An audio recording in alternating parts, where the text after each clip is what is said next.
So I need y'all's participation today. I don't need an idle mind. I need this to be an active discussion, okay? So y'all help me out. So last week we had that wonderful story of Hophni and Phineas and what wonderful people those guys were, right?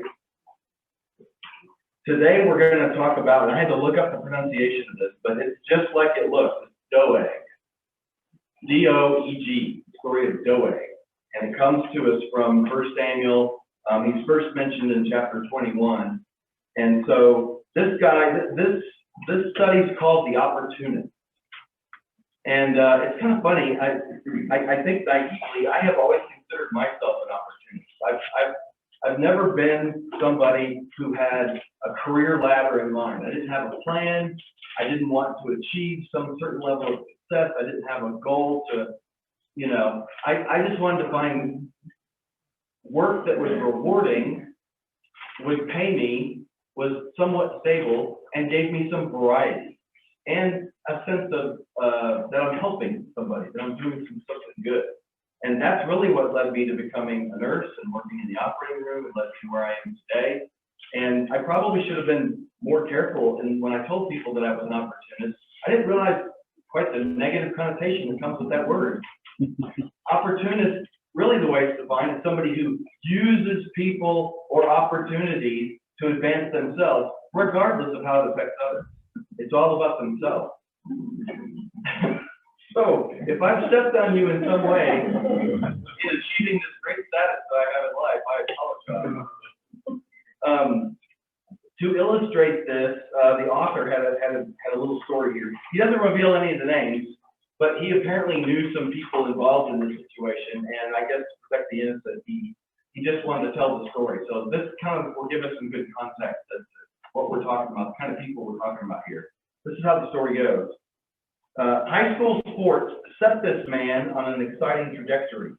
Now in his senior years, not year, he wanted to give back by helping young men develop in the sport of his first love. As a former collegiate All-American and professional of the Canadian Football League, he had a lot of experience and knowledge to share, so he took a head football coaching job at a small town high school. With his coaching staff in place, he was ready to start the arduous task of instilling a strong team ethic and winning ways in his young men. Though behind the scenes, someone set out to undermine his leadership, despite his decorated athletic past and unselfish motivation. With practices barely underway, one of the assistant coaches became quite desirous of the head coaching position. In his youthful zeal, he felt superior to his senior boss and thought he could relate better to the players. He mistakenly took the head coach's slow pace and methodical decision-making as senility. Even though the head coach's mental powers had naturally declined some because of his age, he still had focus and fortitude and competency to lead this team. Nevertheless, the envious assistant turned stealthily subversive. He initially started bad-mouthing the head coach in front of some of the players. He then progressed to distorting the circumstances surrounding some of the head coach's decisions to convince some of the key players that the ex-pro was senile and encouraged them to complain about the older man to their parents. This pigskin rebel also started to privately voice his misleading concerns with the other coaches in an attempt to sway them to his way of thinking.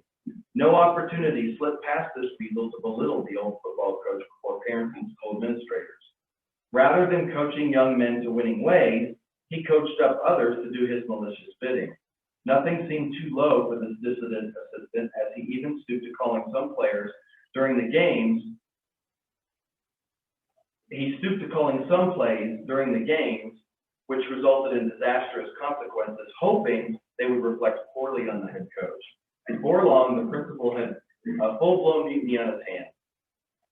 He still held this football star in the past in high regard, but was backed into a corner. He decided to let the head coach go and replace him with the treasonous assistant before the season was over. You probably have witnessed such situations in your lifetime. Someone decides they selfishly want something or to get ahead in life in some capacity, and they have no problem going after it at the expense of other people. Obviously, what took place in the story was not just at the expense of the head coach. Players, coaches, and parents were used as pawns to achieve this unethical man's desires. And running ill-conceived plays to bring about negative consequences demonstrated he had no regard for the success of the team or its budding athletes. God's word is not devoid of such characters, so let's investigate one such individual to uncover some valuable insight.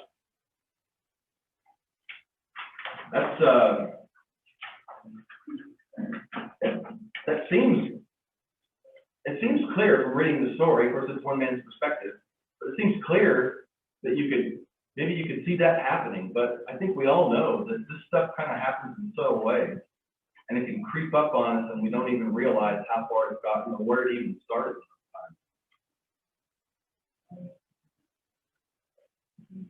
Are you thinking of somebody or a situation that's occurred in your own life that's made you wonder about somebody's motives? If they were more concerned about their own personal gain as opposed to helping the team? There's a term for it now. You see a fair amount, and it's a narcissistic manipulator. These people are highly self-focused, and they work not only on other people, but the one that's under attack. You know, it's kind of like, well, you know, I know you used to do this, but you know, things have changed. Yep, that's a good example. This situation that we're coming into in the 21st chapter of Samuel, David is starting. He's kind of at the peak of his unpopularness with Saul, and David and Jonathan have just formed this covenant. You know, this covenant between these friends that are as close as brothers. And Saul is really upset because David's not present for this particular meal, and Jonathan's kind of sticking up for him. And David had told Jonathan, he said, "Look, you know, I'm gonna go hide, and you tell your father that I've gone off to this big event with my family that I really needed to attend. And if he's okay with it, then you'll know he's not out to get me. But if he's angry, he's going to be angry because I wasn't here for him to try to kill." And sure enough, that's what happened. David heads out. Saul confronts Jonathan. "Where's David? What's going on?" And you can see in the story, Saul is working himself up to the point to where, just as he had thrown a spear at David, he throws a spear at his own son because he thinks his son is plotting and betting against him. So that's kind of where we enter the story. So let's go to Samuel 21. We're going to read the first 9 verses. David went to Nob, to Ahimelech, the priest. Ahimelech trembled when he met him and asked, "Why are you alone? Why is no one with you?" David answered Ahimelech, the priest, "The king charged me with a certain matter and said to me, 'No one is to know anything about your mission and your instruction. As for my men, I have told them to meet me at a certain place. Now then, what do you have on hand? Give me 5 loaves of bread or whatever you can find." But the priest answered David, I don't have any ordinary bread on hand. However, there is some consecrated bread here, provided the men have kept themselves from women." David replied, "Indeed, women have been kept from us, as usual, whenever I set out. The men's things are holy, even on missions that are not holy. How much more so today?" So the priest gave him the consecrated bread, since there was no bread there except the bread of the presence that had been removed from before the Lord and replaced by hot bread on the day it was taken away. Now one of Saul's servants was there that day, detained before the Lord. He was Doeg, the Edomite, Saul's head shepherd. David asked Ahimelech, "Why do you have a spear, or don't you have a spear or a sword?" "I haven't brought my sword or any other weapon, because the king's business was urgent." The priest replied, "The sword of Goliath, the Philistine, with whom you killed in the valley of Elah, is here. It is wrapped in a cloth behind the ephod. If you want it, take it. There is no sword here but that one." David said, "There is none like it. Give it to me." All right, so this story, we're focused on Doeg. We're focused on his opportunistic attitude. All we get is an introduction of him, And really, the focus starts, the focus of the story starts with what? What's David doing?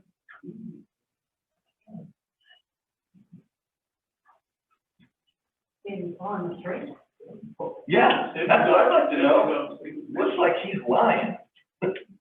It looks like he's spinning a yarn here. Because we know Saul didn't send him anywhere. Pretty interesting.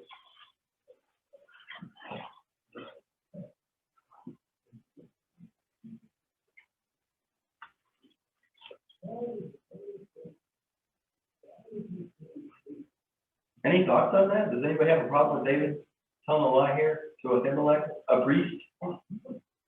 Begin. A footnote in my Bible says that perhaps it was an attempt by David to protect Elimelech from his escape from Saul. He was not part of that. Knowingly, no, that he was a part of So maybe his motivation was good. He's thinking, I've got to protect the priest here, and at the same time complete the mission I need to do, which right now is self-preservation more than anything. Okay, let's keep reading the story.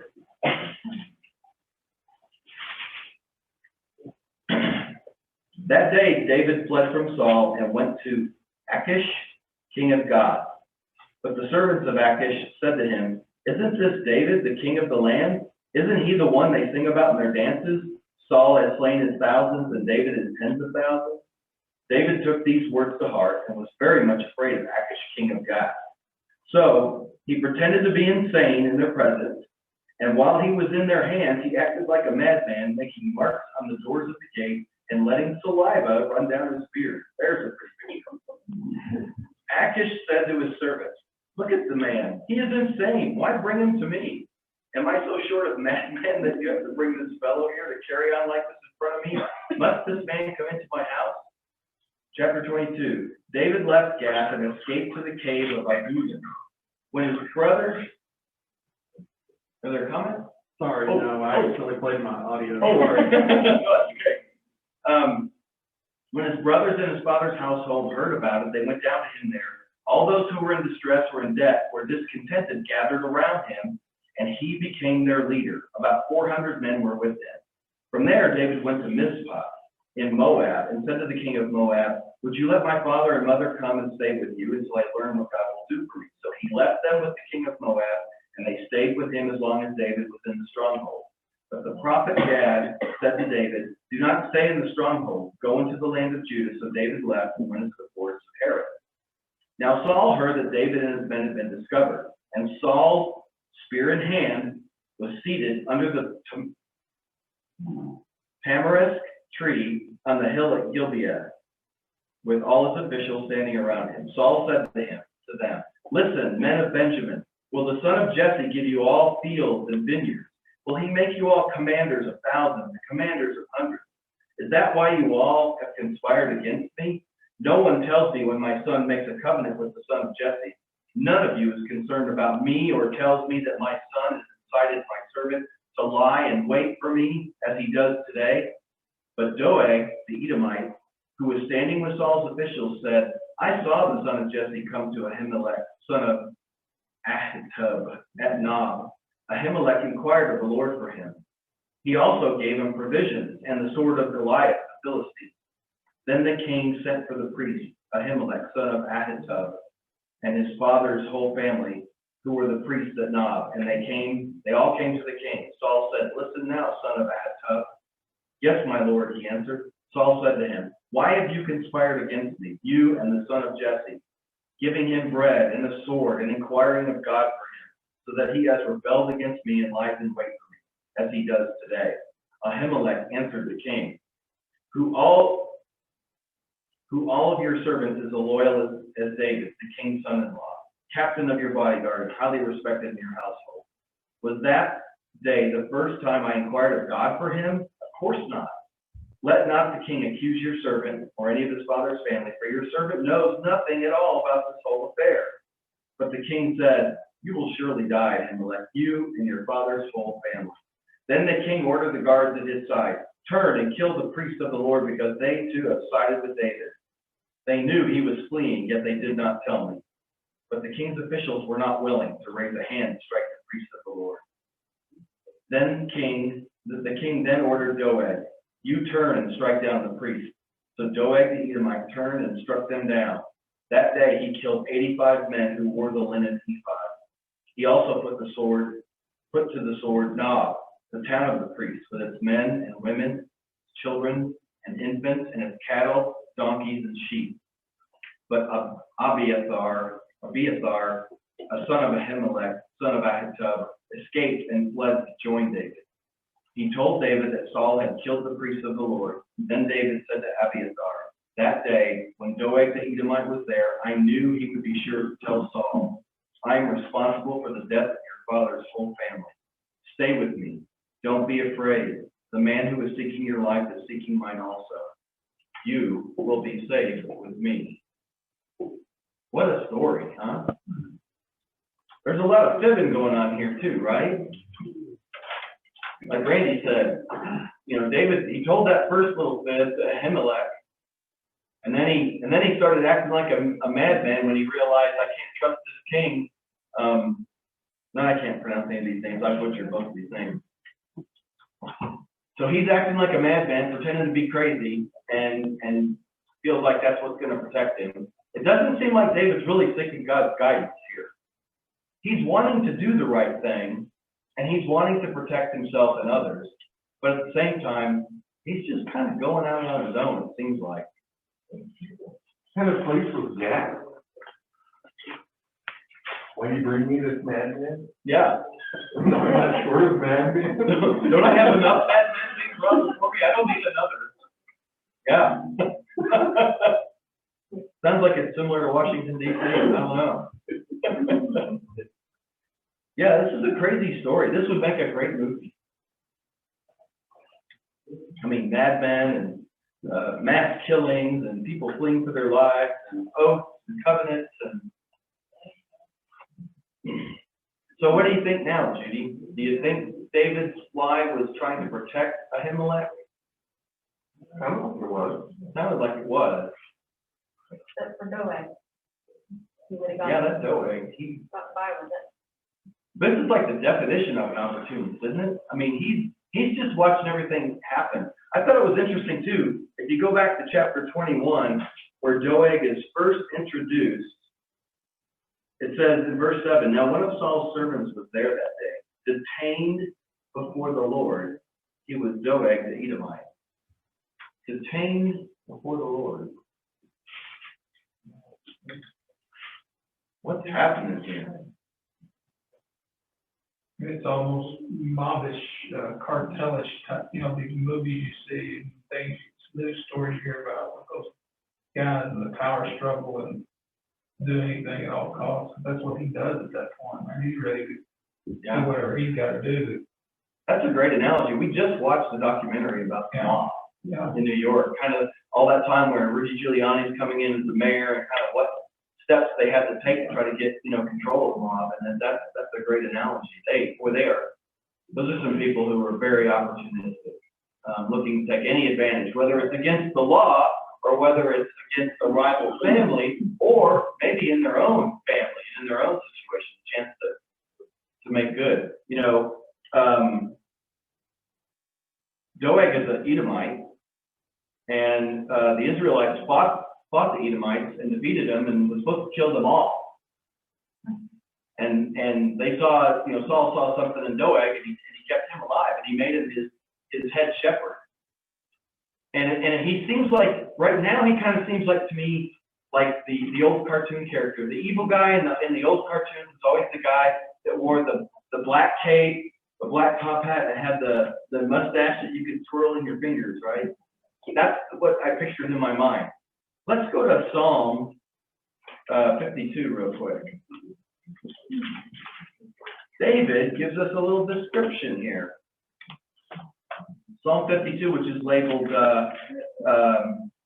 for the director of music, a maskil of David. When Doeg the Edomite had gone to Saul and told him, David has gone to the house of Ahimelech. Verse 1, why do you boast of evil, you mighty man? Why do you boast all day long, you who are a disgrace in the eyes of God? Your tongue plots destruction. It's like a sharpened razor. You who practice deceit. You love evil rather than good, falsehood rather than speaking the truth. You love every harmful word. Oh, you deceitful tongue. Surely God will bring you down to everlasting ruin. He will snatch you up and tear you from your tent.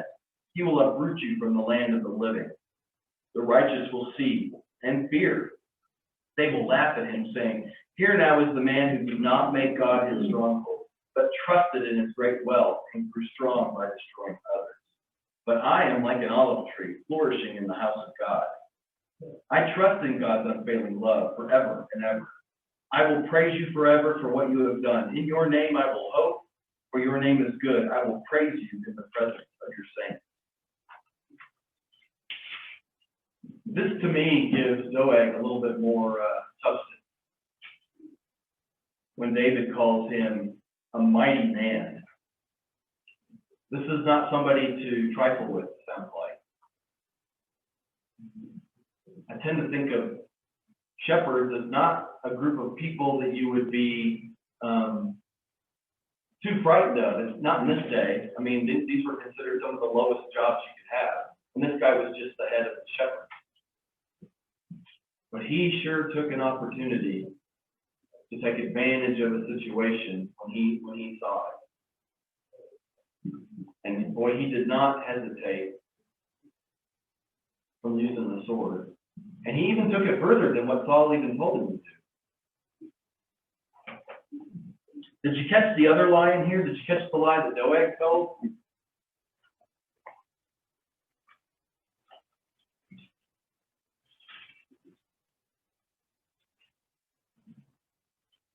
Let's see, where is it? It's in, starting in verse 9. But Doeg the Edomite, who was standing with Saul's officials, said, I saw the son of Jesse. That's how I see it too. I saw the son of Jesse come to Ahimelech, son of Ahitub at Nob. Ahimelech inquired of the Lord for him. Did we see that? Did we see that? Reading back with David and Ahimelech interaction? We didn't see that. And in fact, Ahimelech says, Ahimelech answered the king, who of all your servants is as loyal as David, the king's son-in-law, captain of your bodyguard, and highly respected in your household? Was that day the first time I inquired of God for him? Of course not. Let not the king accuse your servant of any of his father's family, for your servant knows nothing at all about this whole affair. Ahimelech's like, I didn't have anything to do with this. I don't know what you're talking about. So David lied to Ahimelech. Doeg lied to Saul. David kind of lied to the king of Gad because he acted like a madman.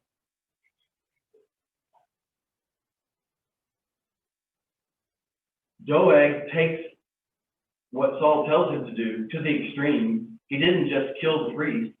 He killed all their family members, and then he killed everybody in the city of Nob, including women, children, and infants, and their livestock.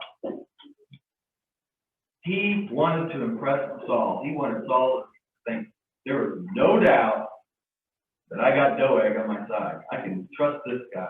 He's with me.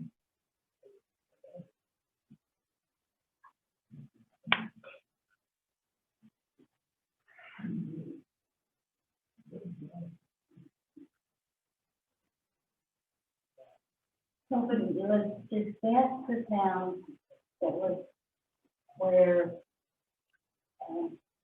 it's a blessing town, right? Yes. So is that where, Goliath is from? Is it gas? No, I'm mixing up gas and gas. I know,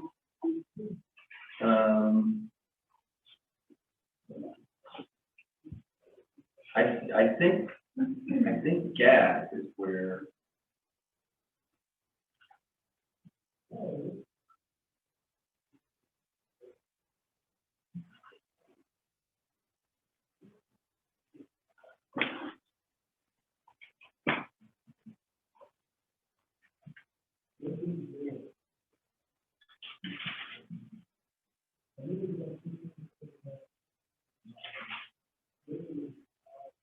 think Gad has to for people, but it's become a.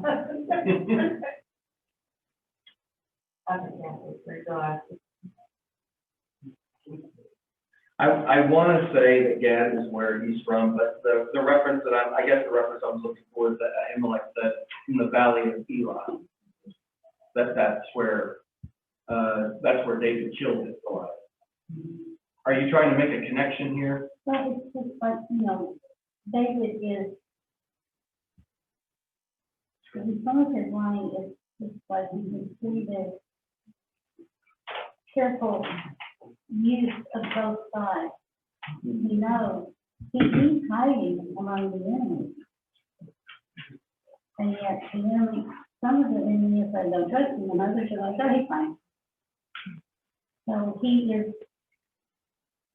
very intelligent in the way that he uses situations and people to understand. True.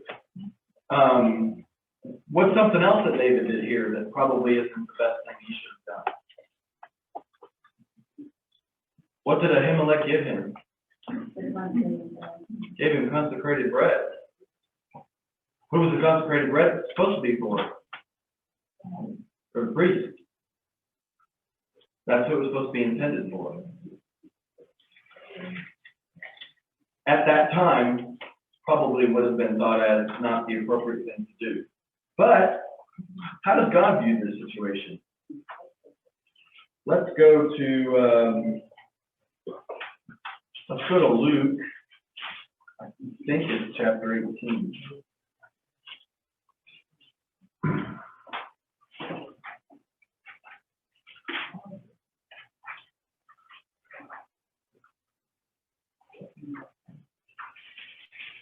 No, so I'm going to say it's Luke chapter 8.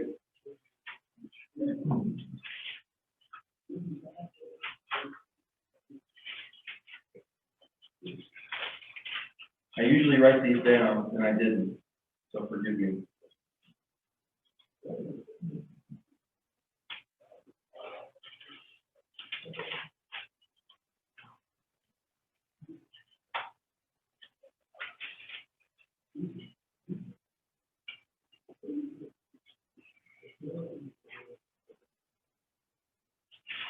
Well, I have lost track of that because I didn't write it down. I told y'all you were going to have to carry the class away. Or Jesus says the Sabbath for man or the Sabbath. It's when him and the apostles are walking through the field and they're grabbing the handfuls of the grain on the Sabbath, and they've not washed their hands. And Jesus, tells them, didn't David eat consecrated bread? And I think the point Jesus is trying to make here is that it's one thing to stick to the law, but it's another thing to ignore love and to ignore the hearts of those who are disadvantaged. And so in that saying, David was in dire need, and the priest saw that he was in need, and they just gave him what they had. And there's nothing wrong in that.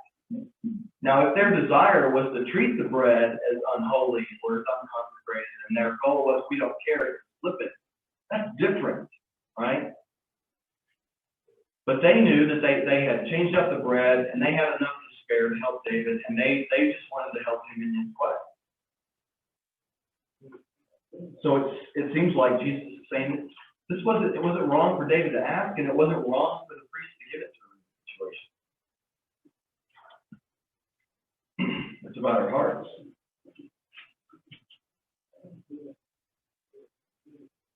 So what's the difference between properly taking advantage of opportunity as opposed to, I guess I'm asking, what's the motivation? What's the motivation? What should our motivation be if we have opportunities presented to us? Should we not take advantage? Should we not look for chances to improve our situation or to profit in some way?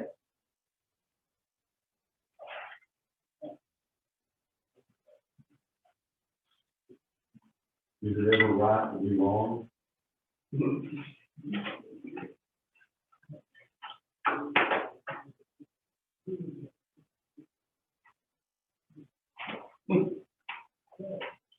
I think Dale alluded to this morning, he said something about Aaron was familiar with what happened when, we weren't holy to the Lord, his sons offered unholy fire before the Lord. That is not the end of the story. God did kill them on the spot. We find out a few verses later that they were probably soccer, they were drunk. So it probably it may not have been the first time. That was a practice. So God killed them. Moses said, Aaron, we gotta have church today. You got a couple more Sundays, we gotta have church, We got to do the tabernacle thing. So get over there and do that. So Aaron does it with his kids. Nobody just walked through sons. And they didn't do it right either. They messed up the whole thing. They didn't do the bread this way, they didn't do it right. Moses said, I'm gonna run out of trees. I'm about to die. You didn't do it right either. What is going on here? Do you think the Lord would have been happy if we had done all this, knowing what our hearts were like? Would that have even been right? Me being so angry at him and angry with everybody for losing two sons. But he didn't kill us. Even the Lord understood their heart. So we're back to David's heart. I don't have any good answers for David lying and doing all the things he did and okay. But God was not going to let something happen to this. And I almost get the impression, I almost get the feeling that David respected Saul so much because of his position being appointed by God,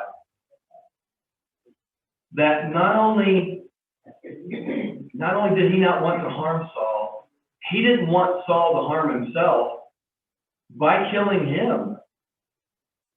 Because David knows what his situation is. David knows he's gonna be the next king.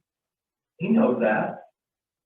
I almost think he's just hoping Saul gets it together. And he's trying to find a way to protect himself, but I feel like there's almost an equal amount of concern for Saul at the same time. And what we don't know is the conversation that David had with Saul. And we do find out later in Psalms about one of those conversations. So we don't know what that conversation is. We know some of it was. I think you're right.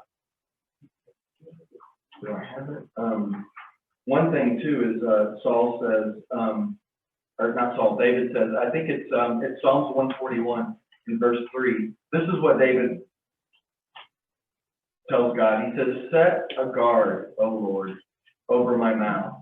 Keep watch over the door of my lips. Help keep me from speaking thoughtlessly, And I think Randy's right. The condition of David's heart. He's not lying for personal gain. He's just trying to manage the situation. Like Rita said, he's kind of like not wanted anywhere. There's like nowhere safe for him to be. It's like going to Market Street 30 minutes before a football game. My goodness, there's nowhere to be. You can't get down an aisle. You can't get to the register. That's what I'm thinking in my mind. I'm like, I just want to find a place to stand so I can figure out what I need to get. And I feel like that's David, much more exaggerated situation. He's trying to find a place to be where Saul won't kill him, but at the same time he's also not trying to make enemies anywhere else, and he wants to do what God wants him to do. And I think Randy's right. God is considering David's heart. I think it's never okay to do what David did. It's never okay for me to do what David did, but I did.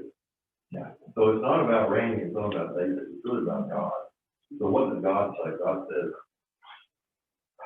all right, we're just going to go with this. I got a plan, and you're messing it up.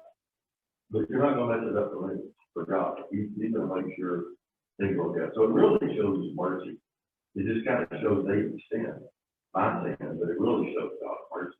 Did God have every right to find somebody else to procure Jesus himself? Absolutely.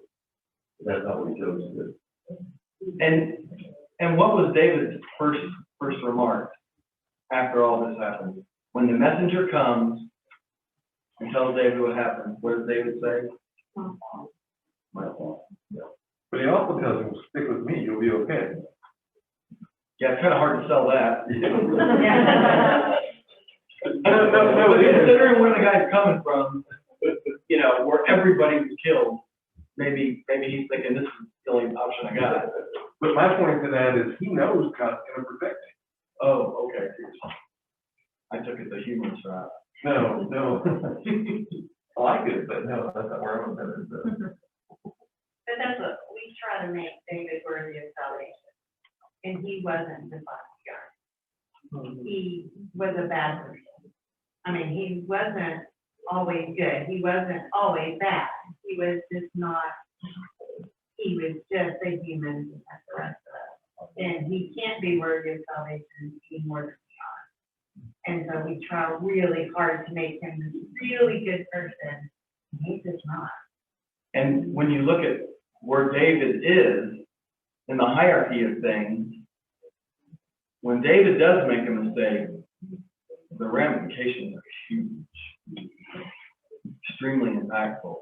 And when they're happening, even in our lives, we don't have David's level. Maybe we're not king of a kingdom, and maybe we can't impact thousands of people, but we may not be aware of what we've done affect on others, and it may be later. And how receptive are we going to be when somebody comes to say, I really hate to tell you this, but this is what happened when you said this, or when you did this, and this has been the effect. What's our response going to be? Wasn't my fault, it was Doeg. He's the one who did it all. I think this really tells us the condition of David's heart. I mean, it really tells us the condition of Doeg's heart too, this whole story.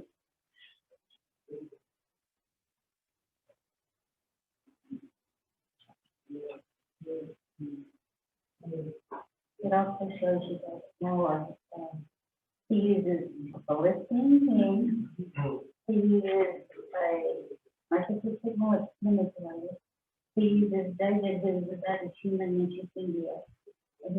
And he uses these men that are in debt, so they follow in David because they don't know what else to do. And God's purpose flows through every single one. Yeah.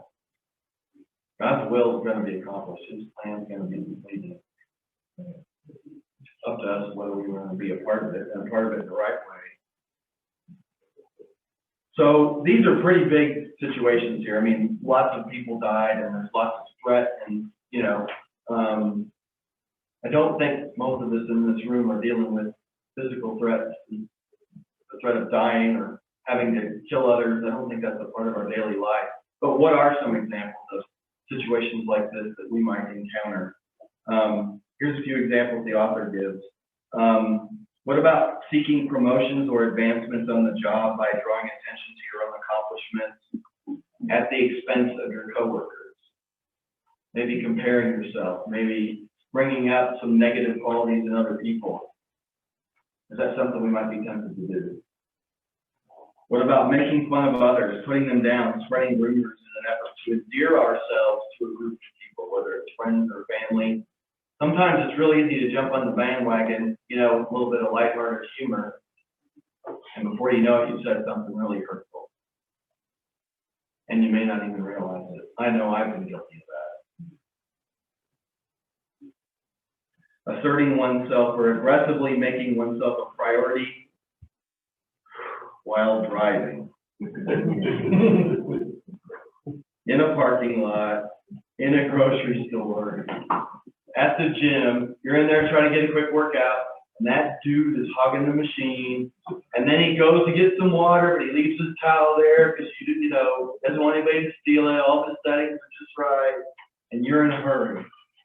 Or I have planned out my route, I've spotted my parking spot, and I see the route to get there, and then it's usually some elderly gentleman who has to back out really, really slow. And I'm just praying for patience because I'm struggling. I just want to get there, get out, get in the store, get back, and get going. it seems trivial, it seems little, it makes you laugh, but it's all in the same venue, is it not? There's a lot of negative things that happen in the story, and a lot of characters doing a lot of not great things, but let's leave with these thoughts in our mind, and I think I'll go with the NIV on this. Consider these words, and these will sound really familiar in a second with you. Therefore, if you have any encouragement from being united with Christ, if any comfort from his love, if any common sharing in the Spirit, if any tenderness and compassion, then make my joy complete by being like-minded, having the same love, being one in spirit and of one mind. Do nothing out of selfish ambition or vain conceit.